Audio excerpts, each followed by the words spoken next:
Okay, so Sean's understanding of the argument is just like that we anti-physicalists are supposing that, you know, if you're colorblind, just reading the neuroscience of color vision should give you the experience.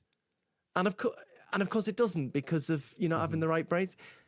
That would be a terrible, he's right, that would be an absolutely terrible argument. Nobody thinks that, right?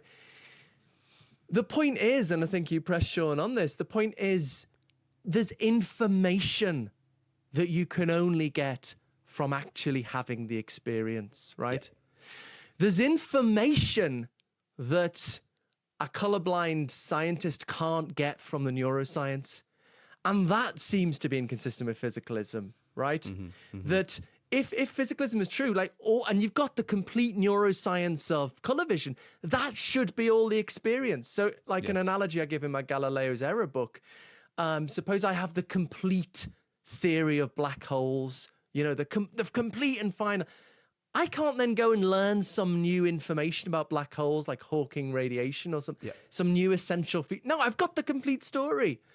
So it shouldn't, if physicalism is true, you should get all the information from the physical science of color.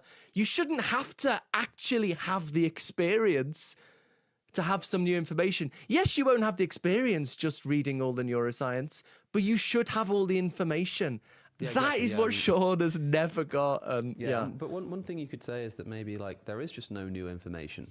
When Mary steps outside and sees color for the first time, there's no new information. There's just a new kind of experience, but we shouldn't consider that as a form of knowledge or a form of information.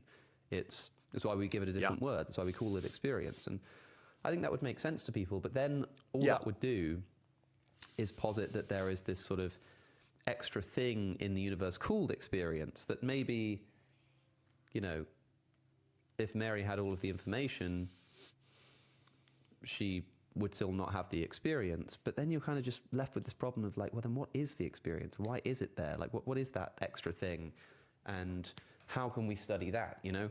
I find that Mary's room works for some and not for others.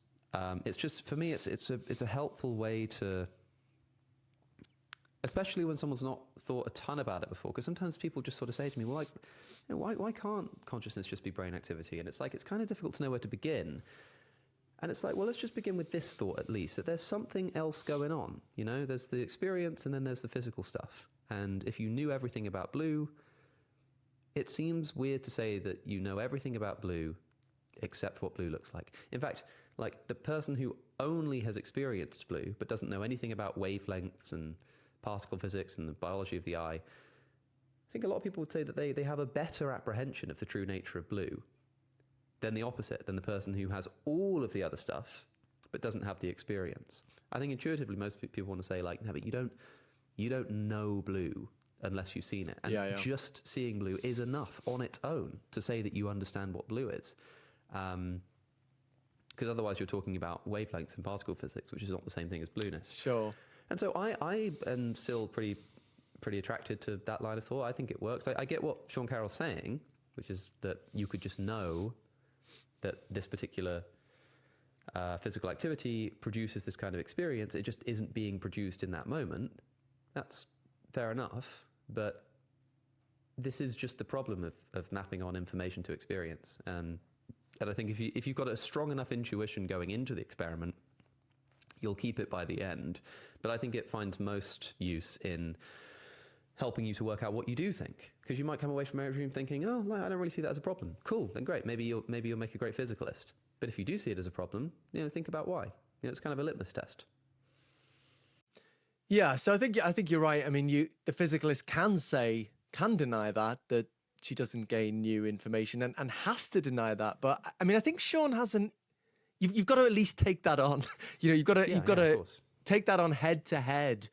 That the intuition that she gains new information, new knowledge, and deny that. And you know, when Sean talks about it, he just says, "Oh, well, she wouldn't have had the experience." Yeah. Everyone agrees that, but you've got to confront head on. How can you say she doesn't gain new information? And the physicalists have different ways of doing that. So David Lewis said she gains know how, not know that, not knowledge that. She gains new abilities. Many physicalists say she gains new concepts, new ways of carving up the physical information. So, Daniel Dennett was just the most, uncompromising. He says, no. She would already know. She'd say, oh yeah. I know what red's like. She wouldn't gain anything. Right. But most physicalists will say she gains something, but it's not quite information. It's not quite new knowledge in the relevant sense. So that's what Sean and Patricia Church had never dealt with. I mean, here's just one way of just pressing the intuition that she does gain new information. I've got a paper on this called Curiosity and the Knowledge Argument, that she might be curious, right? Before she's never seen red. So like, I wonder what it's like. And then she sees red, she goes, that's what it's like. And her curiosity is satisfied. I mean, that seems to strongly suggest she's gaining new information. If your curiosity is satisfied. Right?